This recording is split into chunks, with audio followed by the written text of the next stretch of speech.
Hello and welcome to the ME7 Podcast. It's been 56 days since the Gills secured their first win of the season. And on Saturday afternoon, come 5 p.m, they secured the second, a 91st minute winner from Alex McDonald. Well, sent the Rainmen into, fair to say, absolute limbs. I don't think I've ever seen the Rainmen go off that much at Priestfield, but it was a well-deserved 3 points for Neil Harris's men on Saturday afternoon. I tonight am joined by Matt and David as we review the Gills 3 points on Saturday. As you can see, I've got smiling faces in front of me. It's brilliant. It's absolutely amazing. We don't like to be negative on this podcast. We're forced to be, but we're not going to be negative tonight. There is going to be no negativity in the room. None at all. None at all, because those players and the management fully deserve all the credit that they are going to get tonight, because I thought on Saturday afternoon they were absolutely brilliant to a man. Matt, good evening, buddy. You were there, obviously, on Saturday afternoon. Give us your assessment of it. That's the Gills team I want to see turn up every week. You know, they gave literally 100% effort for me. I felt they were, there was non-stop running from Kashket. Green in the first half had their left back, under his thumb most of the game, and had he not received that crunching tackle just before half time, but I think he would have gone on to probably become man of the match that game. He was doing that well. Alex Macker, 11 months out. If it was going to be anyone, it had to be him, didn't it? It had to be him, and you could see the joy on his face. The Rainmen was just bouncing. It was so loud. I think it was only 4,000 odd there, wasn't it? But it sounded like way more than that. What an end to the game. And Gills 1,000% deserved that game. Deserved to win that game. We were, I think, the better team. 15 shots to target. 15 shots throughout the game. I think it was 8 on target. That is the team we want to see turn up. If we lose 1-0, but we give that kind of effort, we won't care. We'll support you. But Gills absolutely so happy to finally get that win. What we were waiting for was 56 days, and just over the moon for them. Yeah, David. It feels like a win of a relief. It's certainly walking out the ground on Saturday. It probably from your point of view, it probably felt like it was kind of almost a weight lifted off the shoulders of, thank God we finally got 3 points. Yeah, for a good number of weeks now, I've run out of negative things to say about the Gills over on the other podcast I do, D3, D4. It was nice to see it. To be fair, in the last few weeks, I think we've seen elements of things that we saw in this game. We've seen elements of Jordan Green's brilliance. We've seen elements of Kashket's ability to run. In general, I think we've seen what this has been culminating and leading up to. But I think this was just sort of everything that we've seen should be happening that is actually happening. Arguably a bit hard done by to come away with just a 1-0 win in this one, but you have to say it's probably the most convincing, at least the first half for me, was the most convincing 45 minutes we've had this season, and the biggest 45 minutes where we actually looked like a team that's just been relegated from League One and kind of that we deserve to be. I wouldn't say above this level, because we were relegated for a reason, but I think, we deserve to be competing at this level when we certainly deserve to be in a better position than the one we find ourselves in currently. Yeah, Matt. And as David mentioned, is that had the Gills walked away on Saturday, having beaten Sutton 3 or 4, I don't think Sutton would have had any sort of complaints, would they? No, absolutely not. I think they were outplayed. They've not had the greatest away record this season. So, coming here, in theory, that should have already automatically given the players a bit of a boost. This team aren't great away from home, so let's get in their faces from the second the whistle goes and really put them under pressure. And look, Scott Cashett's first goal, definitely that was offside. I'm pretty sure he was a couple of yards offside. But the other two, I think, were very soft decisions. If we had won that game 3-0, if those two had counted and Mac had got that one at the end, and I don't think Sutton would have complained at all. Yeah, which is weird, David, wasn't it? Was that we were talking just obviously just before we come on air, and obviously Sutton are a mid-table side, and on Saturday afternoon they showed well off that. I mean, they had their spells, didn't they? But they kind of showed they were more a side in and around us rather than near the top end. Yeah, I mean, to be honest with you, that's not the Sutton side that I've come to know so far this season. Like they seemed like a shadow of the team that has gone to some other places and got some very good wins this year. As we were saying before we kicked off, I think for me it was more about I think they had some moments that had some really good quality. That I think it was Morris that has kind of saved us from some potential very avoidable chances that they might have had. But I mean, for me, I think it was more. There were moments where on the day we were clearly the better team for me, but I don't think we can take away from them. Like, yes, they don't have the best away record, but I think they did have flashes of brilliance that sometimes we still struggled to deal with. Sure, yeah, right now they're 14th in the table, but we're still, 11 games in, and our form hasn't exactly been fantastic. But to kind of get that sort of result against a team that are in that sort of position, as I say, is still a very good result, but probably not reflective of the team that I would say Sutton are this season. Yeah. Matt. Obviously, you mentioned his name, Scott Cashgett, and obviously, excellent on Saturday afternoon. Probably one of our better, if not the best player on the park. You can probably see why Wycombe fans love him so much, can't you? Absolutely. The guy, he's a little Duracell bunny, isn't he? He doesn't stop. Again, he might not be the most gifted, footballer with the ball at his feet. He might not be scoring 100 goals, in his entire career. But what he does give you is passion. And football is 90% passion. Football comes from the passion from the fans, and as well as the passion for the players. And if you can, if he can do that for us every single game, week in, week out, it's not going to be long till he's going to be a fan favourite, and people are going to be, cheering his name, and he'll become a club legend. He kind of reminds me, in terms of energy wise, kind of what I remember from sort of Andy Hassenthaler when I was growing up. Just gives everything. Whilst if he's on the pitch, he will give you everything. If he physically can, he will.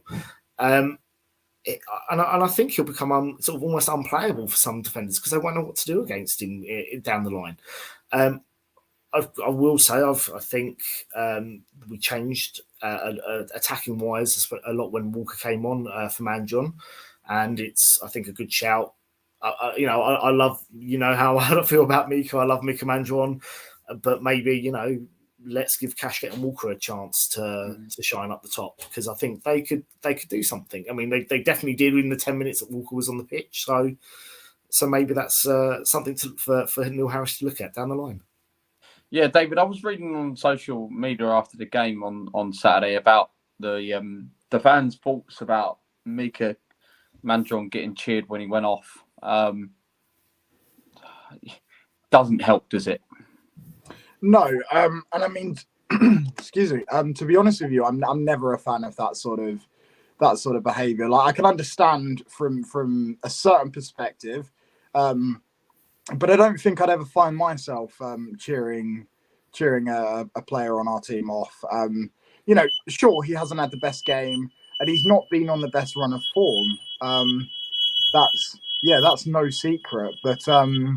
I think he's been decent though, like in areas where he needs to be. Like, although there are, there are arguments, and like I even said myself, to be fair, there is an argument to drop him. There are arguments to drop him for someone else. The role that he plays and the style that Harris is trying to implement are almost incompatible. I don't necessarily think you can have a player that really sort of wants to play that hold up role or just knock on those balls if you don't have someone who can do it accurately. And I think sometimes we had that same sort of issue with Vidane Oliver. So I'm not really sure why we ultimately then went for the same sort of type of striker when we probably would have been better off with, we've kind of found ourselves with a few different utility options as opposed to necessarily maybe one good option up front is kind of the way I'm feeling at this point. Yeah. Matt, obviously we were talking on previous podcasts about the lack of quality and the lack of fight and the lack of passion and the lack of, quite frankly, players didn't show they cared. Now we're sitting here with the same bunch of players that it's after a Saturday game, and the same bunch of players have shown us quality, they've shown us fight, they've shown us passion. It's weird, isn't it? It's a weirdo, funny game, football, isn't it? It's the joys of being a football fan, as I said, take England, for instance, we got through to the finals of the Euros. Okay, yeah, we lost. Who cares? But obviously people are always going to go, we lost, we should have won. And that's what football fans are always going to be about. They're going to give you their own passion. They're going to moan at you and tell you the worst football player in the history of football one week, and then the following week you go and score a hat-trick and, oh my God, you're the greatest thing, you're worth £150 billion and everyone's going to want to buy you.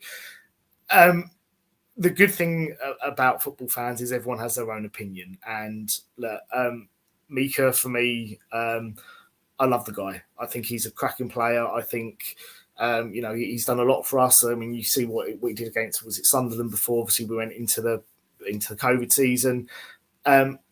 He's not, a Vidane Oliver style player. He's not going to hold the ball up and play off. He needs to play off a tall central striker. I think that's going to be, would be his game. But, us football fans, we love to hate football. We hate to love it. It's always going to change. If next week, if Scott Cashkit, doesn't give 110%, I'm going to moan at him and say, where's the passion and all that. That's just us as football fans. But deep down inside, all we care about, I think, is if you're going to play for the club, if you're going to put that kit on at 3:00 on a Saturday, and you're in that starting 11, you're not playing for just yourselves. You're playing for the 4,000, 5,000 people sat in the stadium. And for that 90 minutes, we love you. Yeah. David, obviously, a lot of players are taking credit. I think one man that certainly has to take a lot of credit on Saturday afternoon is obviously the boss, Neil Harris. He went with obviously a different team, a different shape. He made the couple of substitutions to impact the game. He deserves a lot of credit on Saturday, doesn't he? Yeah, I'd say so. I mean, it's still obviously early days, and there's obviously been, I mean, in some ways, rightly, quite a bit of criticism leveled at him as well. The buck stops with him when we lose, the buck stops with him when we win, when we draw. It's he puts the teams out and he makes those selections, and yeah, he's very clearly got it right this time. I worry though that obviously that's 2 wins out of 11 games. If we can keep this up, we can keep this momentum going. But that particular formation may not work for every team. But yeah, I mean, I would agree with you absolutely. With the team he's put out, he's clearly put out a team that's passionate, is willing to run. Having Cashkit and Jordan Green, they are defenders and fullbacks. Absolute worst nightmare to have players that are willing to just sprint at you. They have to, they're making you make a decision. And I felt like, maybe a little bit controversially, but actually I felt like the exclusion of O'Keefe was probably a good thing at the weekend. I I wasn't convinced in the games that he's played in so far. I think last season he was superb for us, but I think this year, especially when him and Williams play together, I just find that it's very slow and sluggish. I found that we were a lot better in the transition at the weekend, where and that midfield, at times it wasn't the best, but it was. I felt it was better than it has been. So maybe in some respects it might be I hate to say it, but it was a bit of a blessing in disguise that wasn't the midfield we went with this weekend. Yeah, I think that's a fair opinion, David. I think that's a fair opinion. Matt, obviously, I think Matt from Gills and the Blood put a stat up earlier about Neil Harris and about his home record, and I think I'm right in saying is that he's got 10 clean sheets at home, which is an outstanding record. I think obviously if you turn those 0-0s into wins, then he would have an incredible record at his football club, wouldn't he? Yeah, absolutely. I've actually written this down because I saw the stat myself. Wow, actually, when you look at it like this, anything bad I've said about Neil Harris before, I take back. But so Saturday was his 16th home game in charge. In that time, they've occurred 5 wins, 6 draws, and they've conceded only 12 goals, keeping 10 clean sheets. Now, when you look at it that way, actually, that would be a team challenging for the top of the league, you'd almost expect. The issue we've always had, this season is putting the ball in the back of the net, and I think, I hope that will come. I think obviously, especially come January, if we're sort of, can get ourselves up the league a bit, maybe get in a good out and out striker, somebody who's going to, maybe score 10, 15 goals before the end of the season to really go for a push. Look, I don't think, Neil's will come in and said this is a long time plan. I don't think, as much as I want us to go back up this year, maybe it's not going to happen this year. I think we're safe with Neil Harris. I generally do. I think even if we're languishing near sort of the bottom half of the table, I think with him in charge, we'd be safe. I think we're to keep ourselves in the Football League. And look, next year, let's go for it. Because I think that's ultimately his plan. If we go up this year, great. Like he said last year, if we'd stayed up, brilliant. But he kind of came knowing that this team, we were 10 points from safety when he took over. We looked down and out. So he came in knowing we were going to be a League 2 team, and he probably thought it's going to be a 2-year project to get my team how I want it and then get them back up. So, credit has to go to Neil Harris because, Elkenbacker came back off. Obviously, he could have chucked him straight in. He didn't. He went with Will Wright and Matt Seymour, and Matt Seymour, I think, had a really good game, actually. I think he commanded the back line pretty well. I think Will Wright was excellent. Robbie McKenzie was obviously a bit slow to get going in, but he thought, look, Robbie's a utility player. You can put him midfield. Let's put him in. He really took charge of that team. And yes, it was a completely different team to kind of what we were probably expecting. But I think he is the man. If we're going to go back up this year or next year, it's got to be with him in charge. Mm. David, obviously, Matt was just mentioning there about the defensive players, and we've been quite critical on this podcast of our defensive unit, quite rightly or wrongly, or whatever way anyone looks at it. But 2 players that I've been quite critical of, certainly in the dual shirt this season, are Shea Alexander and Matt Seymour, and I'll put my hands up to say that on Saturday afternoon I thought that both of them were excellent. I thought they both were very, very good. What were your thoughts on the both of them? Yeah, I mean, if you take Saturday in isolation, all-round performances as a team, I think in general we performed really well. I mean, Shea Alexander, from where I was sitting, that it didn't feel like anyone could touch him or get near him. To be fair, he was playing off the park. Aimer, for me, was a bit more like the Aimer we saw before he went to Bristol Rovers. The person who kind of sits in the defence, commands the defence. He seemed far more comfortable and settled than he was, or maybe has been previously in this season. But I do find that whether it's Wright or whether it's Baggett that are his partner, I do find that a lot of defensive errors this season have maybe come from his side. So I think him being more settled probably makes that defense a lot stronger in itself. Like Max Amer on his day, we've seen what he can do in a Gills shirt before he left us to go to Bristol Rovers. And if he can pull that, if he can find this same form and find those same performances that he was finding pre Bristol Rovers, then I think he's really starting to get his confidence back. For me, I think I don't think it was exclusively working under Jerry Barton, but I think being at that team and kind of being knocked down every week was probably not the greatest feeling.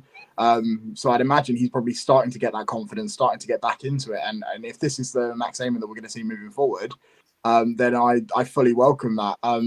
But Che Alexander has definitely given Neil Harris some thinking to do in that right back spot as well. And actually, I'd argue that Will Wright has given him a bit of a headache in the defence as to whether he brings Baggett straight back in or whether he kind of keeps that back line. Because I have to say, like, I don't think that we've I don't think that we've done as well as that maybe in a defensive performance this season so far. Yeah, I think it's a certain case of don't fix it if it's not broken. Yeah. Matt, obviously you mentioned him briefly, Alex McDonald. Obviously after being out for the best part of a year, coming on Saturday he was outstanding, absolutely outstanding. Took the game to Sutton, didn't he, and fully deserved to be the man that got the winner. Absolutely. I was so proud, when the ball came back out to him, and to see him get his head onto it, and the joy on his face was unbelievable. He was, for me, he's probably staked his claim now to say to Neil Harris, look, don't put me as a sub, get me starting games. There was I think a quick throw that he did to Kashket, which got Kashket. That and then that's the kind of thing we want to see. We want to see players, that are very smart up here, that can read the game very quickly, and he's brilliant for that. I'm so pleased for him, because that injury that he had is could have literally ended his career. That could have been it, and for him to come back, and I think that's only his third or fourth goal he's ever scored for us. And what a moment to do it, and I'm really hoping that's that's going to sort of break the rot that we were in, and the goals are going to start flying. Hopefully tomorrow night when we play the under 23s and smash them 20-0. I'm going with. Steve Baker commented, "Welcome result. Battle well now, isn't that is now the benchmark. We have to perform. To credit to the players for getting this result," and that's exactly it, isn't it, David? Is that it's important now that the team don't go backwards. They move forwards and they start putting a consistent run of results together. Yeah, absolutely. When you kind of perform in that sort of manner, and you kind of perform with that sort of that sort of gusto, and give like the passion that they've given in that respect, it's very difficult to go back on that. And I mean, I think it's on us as fans to a certain degree to make sure that they don't, especially in those home games. Like, everyone got behind the team on Saturday, and I think that really helped them. Like as Matt was saying and alluding to before, like that Raynham end was absolutely, like, it was just so good when the goal went in. But even before that, like, it just started building and building and building, and you just, you maybe haven't, I don't know, for me anyway, having gone to the game, like I didn't necessarily feel at previous games this season that kind of, there's going to be a goal coming here. There's something coming. But I think for me, just the momentum that was built up by the fans, it just gave me so much hope that even when it went to extra time, that it was like, okay, we should get something out of this. I mean, maybe that was a bit feeling hard done by because we just had 3 goals disallowed. But like in general, I think Steve is absolutely spot on. Great benchmark for the players to work off of. And onwards and upwards from here, hopefully, fingers crossed. Yeah. Matt, I think, one, obviously, Lewis Walker coming off the bench as well. He played just as part as anyone, didn't he? I thought his work rate was excellent and held up the ball superbly. And I think Lewis won't go and score you double figures in goals, but what he will give you is heart and desire, and and passion in that Jill shirt, won't he? Yeah, I kind of get now why Harris was saying, he was after him, whether it was for a month or not, but why Harris wanted him there, because, yeah, you're right. He's not going to score you, 20 goals a season. He might get you 5 to 10. But when he came on, there was just something about him, some of his movement. He just gave us something like a little bit different. And I thought Kashket played off him extremely well. They have a nice sort of seem to have a nice sort of linkage there. I'd like to see them both start tomorrow night, although I can't imagine Kashket starting. I can imagine it being probably Joe Cabode and Lewis Walker starting, but it'd be nice to see what he does over 90 minutes.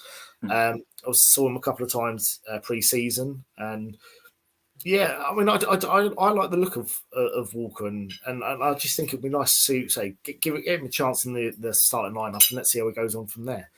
Obviously, we've got Crew next weekend, isn't it? Yeah. Yeah. So perfect opportunity. Try a couple of different things maybe tomorrow night, and then obviously see how we are for the weekend. Yeah, because obviously, David, we've got Brighton tomorrow night. I think it is in the trophy. I think it's well documented that now Harris isn't really taking it any sort of seriously. He's just giving players minutes. But yeah, I think for the likes of Dom Jeffries, that tomorrow night is probably crucial to get people up to scratch and fighting for competition, isn't it?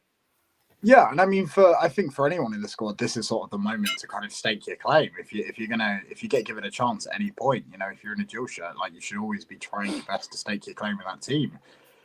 There's certain positions that I think are just locked down in the starting 11 at the moment, but I will say that I think there's a few positions that could still be up for grabs. I think that midfield is potentially interchangeable. So yeah, there's a real potential for Dom Jeffries to stake his claim there, and I think Alex McDonald, if he does get a bit more game time, if there is an injury to Jordan Green, then he may get a bit more game time tomorrow. So that could be quite good for him too, to be able to continue to stake that claim. But I think throughout the squad, it's probably really important for those players that are maybe a bit fringe at the moment to what you want and what you need really is to have those players give Neil Harris a headache, like make those hard decisions, make it hard for him to select that team every week.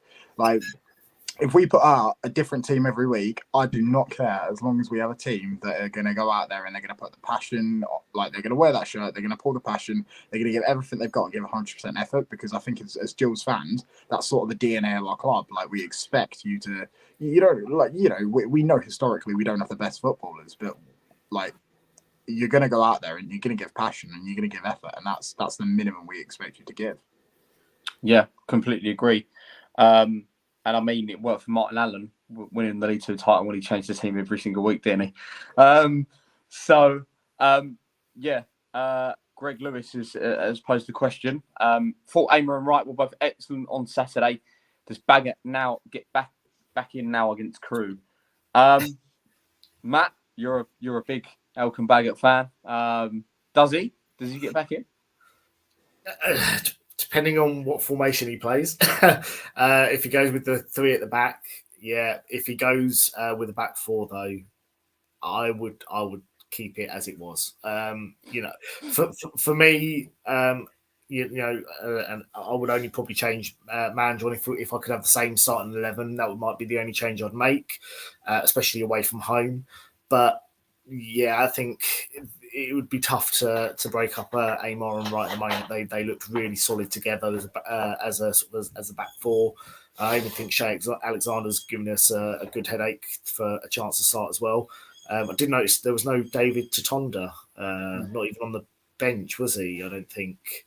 So obviously I don't know what's going on there, but I would say unfortunately Baggett might be on the bench next week. Agree, David? Disagree? What would you go with?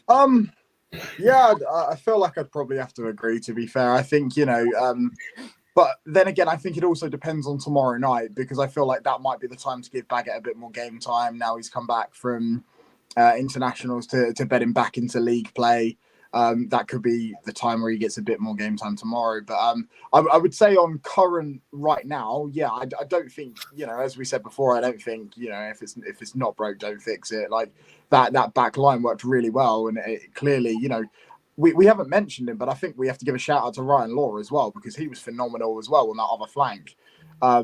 But yeah, I think, it's down to Baggett to now prove why he deserves to be in that team, really, more than anything else. I don't think this is a Harris headache. I think this is a Baggett headache for him to, why should you be in this team? Prove to us why you need to be in this side. I do generally think he's a very talented player. I can understand why the Ipswich fans are crazy about him. But yeah, I think after the performance at the weekend, I really think if he's going to go with a back four like he did, you've got to stick with Wright and Neymar at the moment. Okay, we'll move on to Crewe then for Saturday, because obviously we've just touched on the trophy game against Brighton tomorrow night, but we do return to league action on Saturday away at Crewe. We've obviously got a couple of ex-Crewe players in the ranks in Scott Cashgett and Mick Mandron. Both of them started up top for us Saturday. Both of them could start up top for us again Saturday. Yeah, it's a big game in terms of trying to carry on the momentum, isn't it, Matt? Absolutely. I think Crewe are 12th or 13th at the moment in the league. And after the game at the weekend, obviously Gills fans are going to kind of almost expect something now. That's just how we are. We're expecting them to go there and, beat them 6-0 or something, with Mandron and Scott Cashgett both getting a hat-trick against their former clubs. I'm sure that's going to happen. But yeah, it's a really big game because, if we can get a second win, gives us an extra 3 points.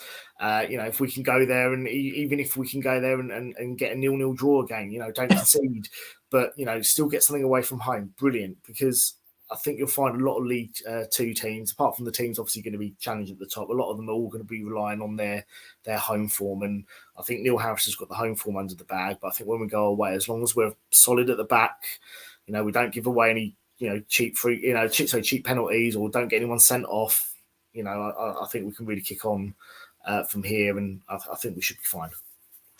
David, correct me if I'm wrong. I think it's only one loss in 5 for Gills now, isn't it? I think it is, including the draws. Well be. You've put me on the spot a little bit there, James. I'm not quite sure, pal.